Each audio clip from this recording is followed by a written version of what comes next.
Chairman Faircloth and members of the commissioner, I want to thank you for allowing me to be here today, to thank you for the generous donation that you have made to the Vision Resource Center.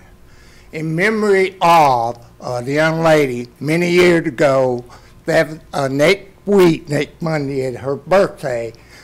She was born June the 27th, 1880. She died the 1st of June, 1968. It's 27 days short of her 88th birthday. Her name, Helen Keller. She's very well known throughout the deafblind community, and I want to do it in her memory. And to you again, thank you for your generous donation.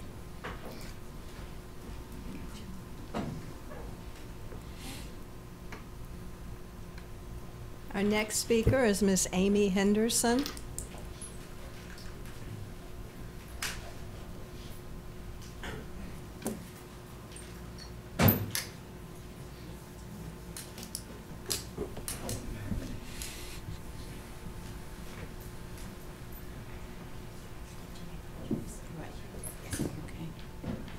My name is Amy Henderson. I live at 1920 Corina Street, Fayetteville, North Carolina. I am a storyteller. I told stories for 30 years to children, and I tell stories to children at church from Genesis to Revelations, and I tell the public about the Vision Resource Center. I became a part of this institution 8 years ago. At that time, we had one van that worked when it wanted to, about 20 participants. But since that time, since Terry has taken over, we have 2 vans, 2 drivers. Our attendance are now around 80 participants, about 80, and we expect it to grow. With your donations and others like your agencies and personal donations, we are able to be most self-sufficient in that we cook for ourselves, we keep our house clean, we have talking watches, we have talking telephones, and we have access to many activities in the community to which we did not have access before.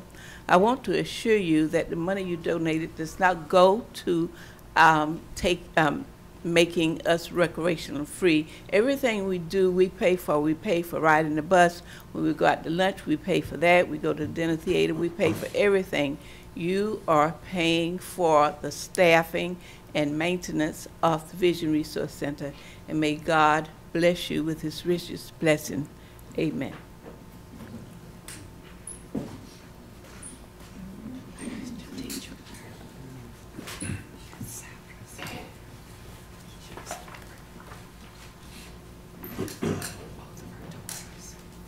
Our last speaker is Miss Terry Thomas.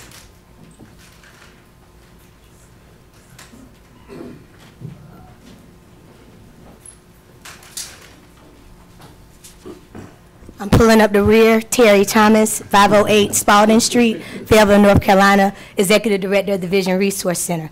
If you commissioners can work with me for at least 10 seconds, if you can close your eyes. Just close your eyes for 10 seconds. Just think if you woke up just like this, in a world where you know you're not going to get your sight. You have to dress like this. You have to cook like this. You have to walk across Murchison Road like this and actually view your families like this. It's hard for most of you because it is difficult, and you can open your eyes. And you can open your eyes at this time. For that 5 seconds that you closed your eyes, our folk, which are going to stand up now, people stand up.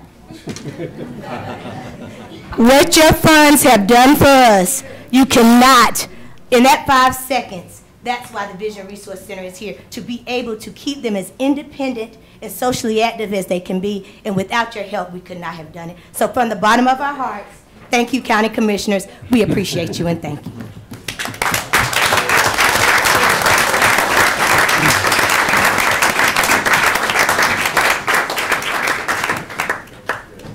This time I'll close the public hearing, but on behalf of my fellow commissioners and on behalf of the taxpayers of Cumberland County, we salute every one of you. All of you should have been here for the other meeting. You probably would have got more money. Don't tell But them next I know they'll be back there. That's fine. And we're thrilled to be of some small help, and we appreciate all that you do and how you do it. And we know day to day is a struggle with 2020 vision, and we can imagine.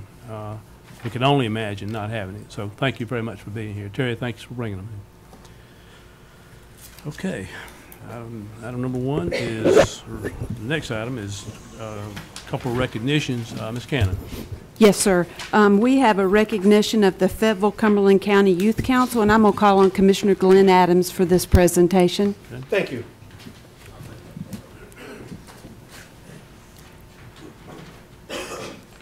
And I'd ask the youth council members to please come up. Come right on up here so everybody can see you. You know, and it does give me great honor to be able to present this award because, almost 39 years ago, back in 1977, I was president of E.E. Smith's student government, and youth council was then, and I was a part of youth council way back then. So we're glad that it was resurrected and that you all were here. But it's even more than that. These young folk who are here representing the youth council received 2 awards at the North Carolina State Youth Council Spring Council. The Fayetteville Cumberland County Youth Council received these 2 awards at the Spring Conference. The council won the 2016 Most Outstanding Youth Council Award because of their unparalleled service to our community and endearing efforts to maintain a cohesive organization. That's the first award that they got, and we'd like to thank them and give them a round of applause for that.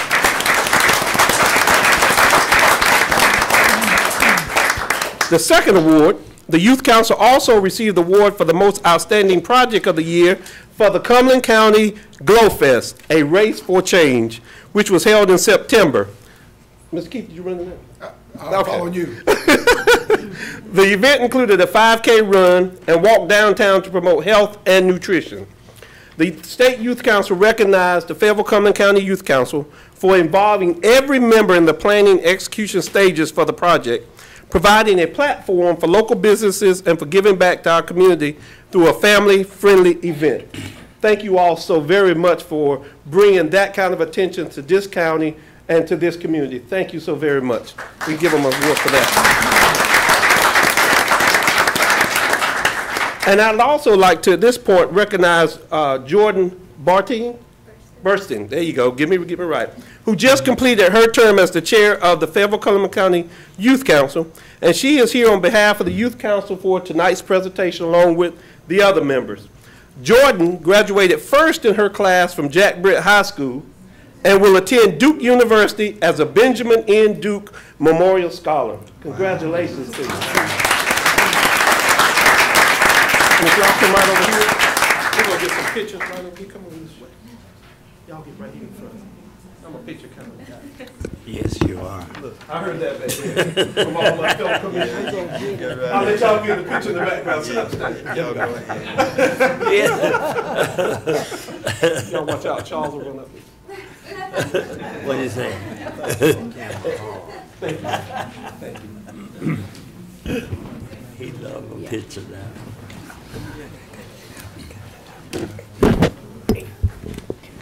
Congratulations again.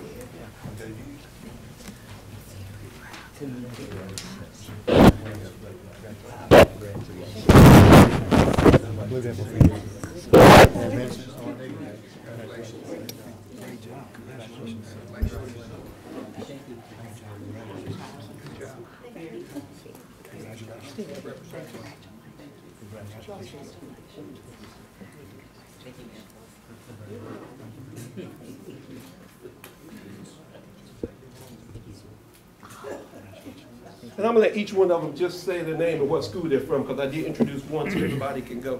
Go ahead, Jordan. Jordan Burston, I attended Jack Britt High School. Rebecca Mitchell, 71st High School. Eva Davis, Northwood Temple Academy. Eugene Kang, Cumberland International Early College High School. Luis Ortiz of FTCC. Thank you all.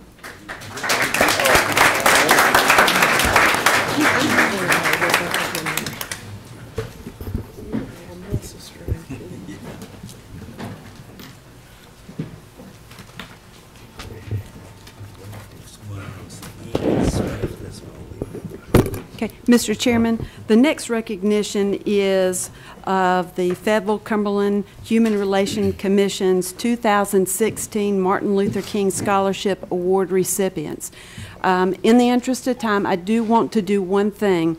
I do want to ask the new Fayetteville Cumberland Human Relations Director to at least stand so you can match a name with a face. I've had the opportunity to sit down and talk with him about his vision. His name is Dr. Anthony Wade.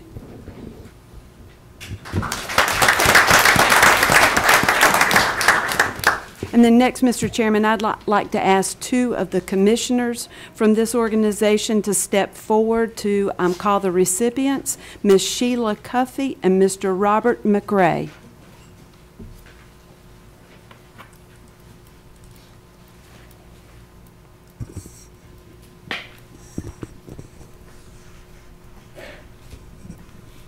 Chairman Faircloth and Commissioners, good evening.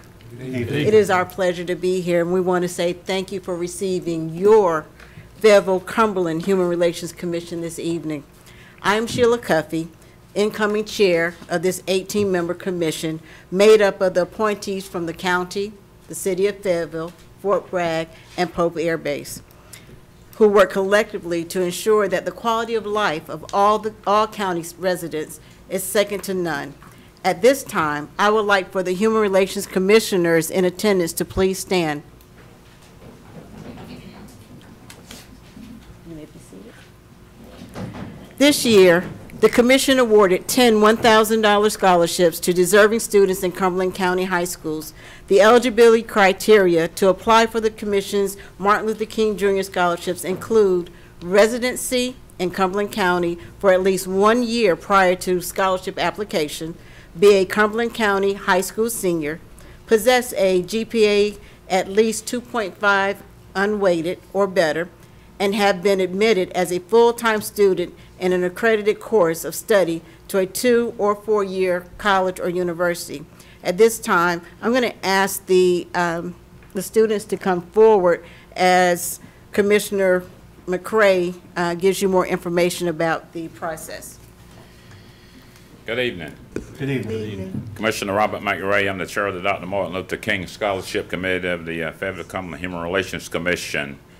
And reviewing the application for this scholarship, the Dr. Martin Luther King Scholarship, the process considers the following areas: financial need, academics, leadership, even extracurricular activities, community activities, and or projects, and an essay of Dr.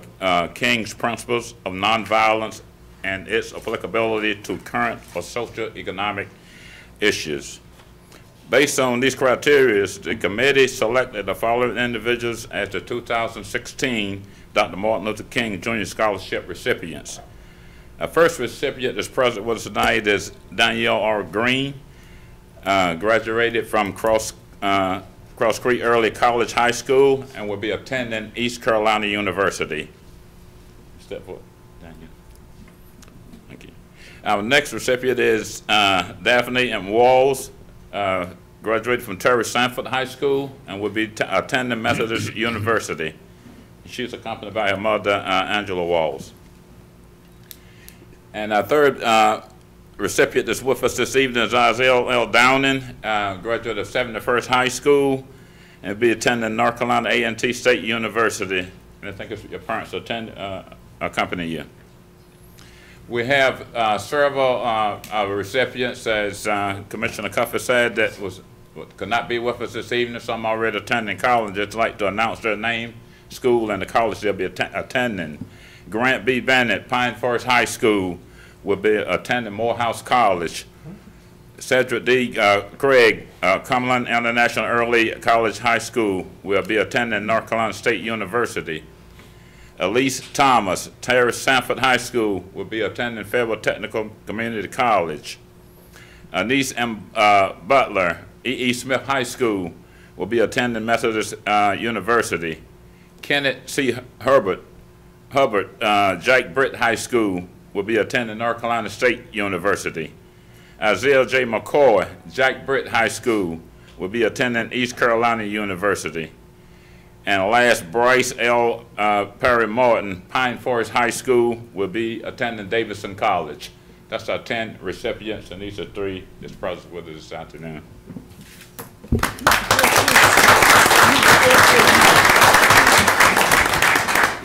Mr. Chairman, could we have these students go around and shake your hands, please? Yes, please come around and shake our hands. We'll stand up.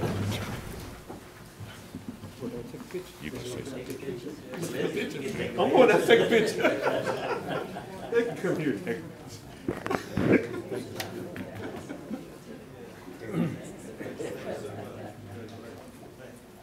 What the parents say? Parents stand up so we can see. There you go. All right.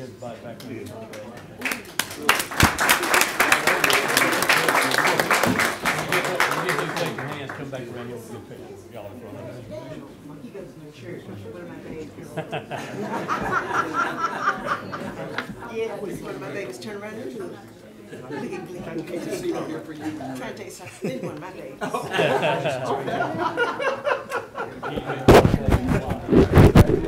Get done shaking hands. Come back up and take pictures.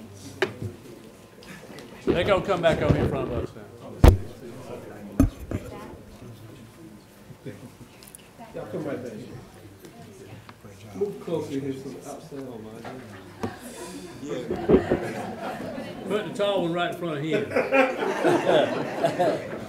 You need us to squeeze?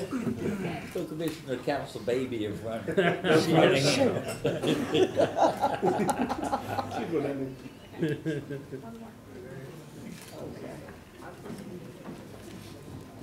I think so. Wait, one more. Thank you. Oh, wait a minute. Hurry up, Mama. That's Mama. We got more, baby.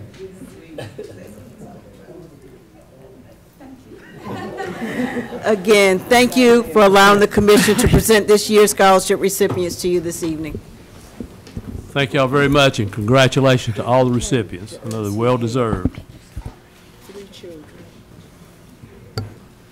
Item number 4 is approval of agenda. Ms. Cannon. Yes, sir. Item 3E is listed on the agenda as an uncontested case, case P16-25. We have someone signed up to speak, so that now changes to a contested case. It is the last case right before the ones listed as contested, so that will be our first contested case, 3E. 1625E. Number page 9. Page 9. It's now contested. Okay. Any other? No, sir, no other changes. Okay, do I hear a motion for the agenda? So moved. Second.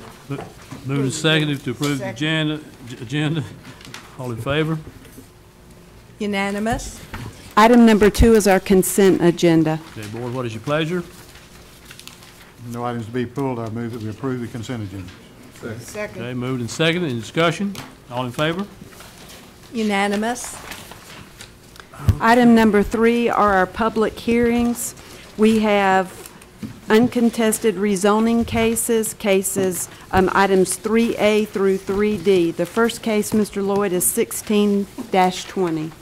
Yes, ma'am. That's rezoning of 1.5 acres from MP Planned Industrial and R6A Residential to R6 Residential.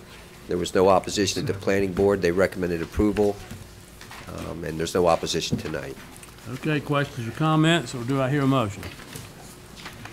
Mr. Chairman, Okay, first motion. I Council. move to find the request for rezoning consistent with the 2030 Growth Vision Plan. Am I right?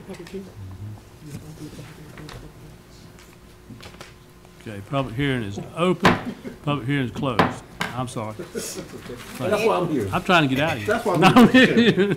Go ahead. And Ms. any Cannon. other applicable land use plan reasonable and in the public interest for the reasons stated in the recommendations of the planning staff included in the agenda package and is reflected in the minutes of the planning board's consideration of this case, which minutes are to be fully incorporated herein by reference. Okay, is there a second?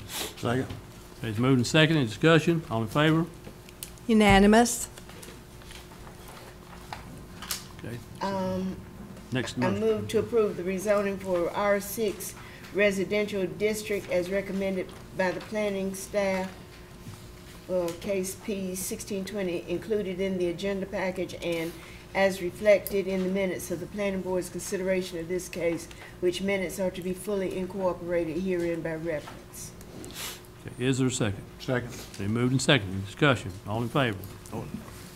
Unanimous. Item 3B is case P 16-21. Yes, this is rezoning of a little less than 3.5 acres from an A1 conditional use zoning, which allowed another residence.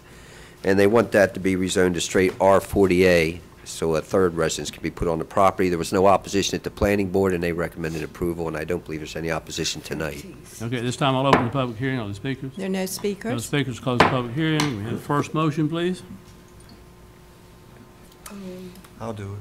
Okay, Larry. Move to find the Okay. request for rezoning consistent with the 2030 Growth Vision Plan and any other applicable land use plan, reasonable in the public interest for the reasons stated in the recommendation of the planning staff included in the agenda package as reflected in the minutes of the planning board's consideration of this case, which minutes are to be fully incorporated herein by reference. Second. Okay, moved and seconded. Discussion. All in favor? Unanimous. Give second motion, please. I'll do the second. Okay. Move to approve the rezoning of R40A residential as recommended by the planning staff included in the agenda packet as reflected in the minutes of the planning board's consideration of this case, which minutes are to be fully incorporated herein by reference. Second. Moved and seconded. Discussion. All in favor? Unanimous. Item 3C is case P 16-22. Yes, this is a rezoning of 88 acres from A1 agricultural to R40 density development conditional zoning for a 56-lot subdivision. There was no opposition at the planning board. The planning staff and board both recommend approval, and I don't believe there's opposition tonight. Okay, open the public hearing on the speakers. There are no speakers. Okay, close the public hearing. Okay, first motion. Move to find the request for rezoning consistent with the 2030 Growth Vision Plan and any other applicable land use plans reasonable in the public interest for the reasons stated in the recommendations of the planning staff included in the agenda packet and as reflected in the minutes of the planning board's consideration of this case, which minutes are to be fully incorporated herein by reference. Second. Okay, moved and seconded. Discussion. All in favor? Unanimous. Mr. Chairman, I move to approve the rezoning for R40 residential DD density development CZ conditional zoning for a 56-lot subdivision as recommended by the planning staff, included in the agenda packet and as reflected in the minutes of the planning board's consideration of this case, which minutes are to be fully incorporated herein by reference. Second that. Okay, moved and seconded. Discussion. All in favor? Unanimous. The final uncontested case is case P 16-24. Yes, this is a rezoning of 31 acres from MP planned industrial to agricultural. Planning board recommends approval. There was no opposition to this. Okay, open the public hearing. Speakers? There are no speakers. No speakers. Close the public hearing. Was the first motion? Mr. Chairman, I move to find the request for rezoning consistent with the 2030 Growth Vision Plan and any other applicable land use plan, reasonable and in the public interest for the reasons stated in the recommendations of the planning staff, included in the agenda package, and as reflected in the minutes of the planning board's consideration of this case, which minutes are to be fully incorporated herein by reference. Second. Moved and seconded. Discussion. All in favor? Unanimous. Mr. Chairman, I also move to approve the rezoning of A1 agricultural and CD conservancy district where the special flood hazard area SFHA and floodway exist as recommended by the planning staff included in the agenda package and as reflected in the minutes of the planning board's consideration of this case, which minutes are to be fully incorporated herein by reference. Okay, is there a second? Second. Moved and seconded. Discussion. All in favor? Unanimous. The next case is our first contested case, case P 16-25. Yes, this is the rezoning request of 1.14 acres. The original request was to C2P, Planned Service and Retail District. Because the policies plan, our land use policies plan, calls for a transition from heavier commercial, the applicant did change the request to C1P. As you can see, the current zoning in the area consists of the C2P as a reference. There's the Food Lion, BB&T in that. There's C2P across the street. There's RR to the south and to the east and west. Also to the north, there's mixed use where you would find the Harris Teeter Shopping Center, Trey Moore behind that, which is R10, and there's some other R10. The C2P you see across the street there was rezoned by this board approximately 3 years ago. I would say the Food Line was approximately 5 years ago. Current land use in the area shows the shopping center with a bank shown in green, commercial in red, and residential in yellow with DW designating double wide. Aerial view of the subject property. Let me go back one more. No, go fast. You can see Jack Britt High School there. Oh, okay. And this will be, it's our understanding, annexed into the town of Hope Mills, probably after it's zoned one way or turned down. You can go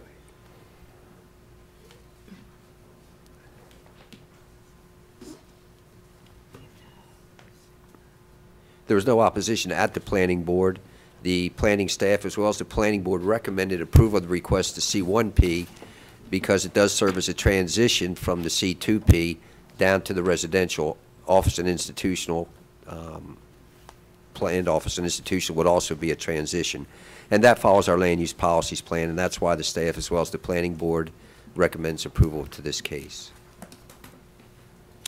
Okay, up for the public hearing at this time. Are there speakers? We have one speaker in favor and one speaker in opposition. Okay, this time I'd ask the county manager to please read our rules for speaking at these type of. Yes, sir, Mr. Chairman. Arguments by the proponents and opponents shall be limited to a maximum of 10 minutes for each side.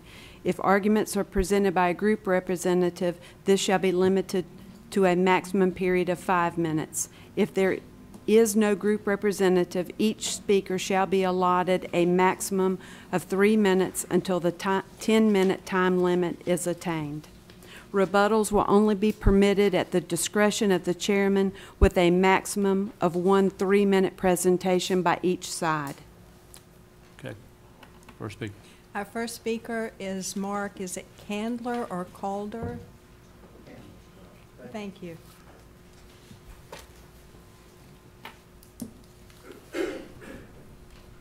Good evening, members. My name is Mark Candler, reside at 3266 Sand Hill Road, Fayetteville, North Carolina. I'm acting on behalf as the seller, for her behalf rather, Barbara M. Johnson, as a realtor. We are seeking the zoning for the acreage as commercial, abutting current commercial, and ask for that consideration, giving staff's approval and the zoning board approval. Thank you. Our speaker in opposition is Mr. Richard Hogg.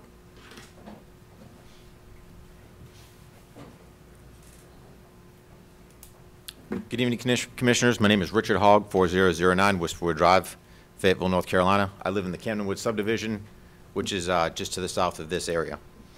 Kind of paint a little bit of history about how this whole area has grown up over the years. Originally, when I moved into Camden Woods, there was only 2 other subdivisions that was on Camden Road at that time. Slowly, we've had the influx of commercial property into this area. When you look at where the C2P is and then where the MXD is, you have that whole MXD across the street, and it really looks like garbage across there, and I hate to put it that way. But you have the Harris Teeter, which is there, and then all of a sudden you still have that commercial property, but there's nothing done. Same thing with the C2P, there's still 2 more out parcels. So why are we going to extend another piece of commercial property down there? So according to my research, when looking at, this rezoning for me is inconsistent with the 2030 planning vision, looking at policy 7, which is preserve open space and rural characteristic. Again, we're starting to increase that, the commercial signature. Again,